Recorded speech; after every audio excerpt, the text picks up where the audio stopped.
Growing up, the idea of making it out of poverty felt like something that was more so in a movie and less of something that I could actually make a reality for my family. As I was trying to explore different avenues of what I want to do after high school, I was initially very confused about what was even available to me.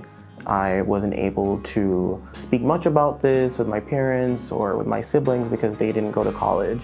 I stumbled upon Road to Uni initially on Instagram, and I decided to actually utilize the platform. Road to Uni provides different resources that are needed to perform well in the college application process. And I think it was that vivid illustration of what I could be through the Road to Uni platform that allowed me to make that a realization. I applied to 24 colleges and I was accepted to 22. Alongside that, I applied to multiple scholarships and currently I am fully funded at Stanford.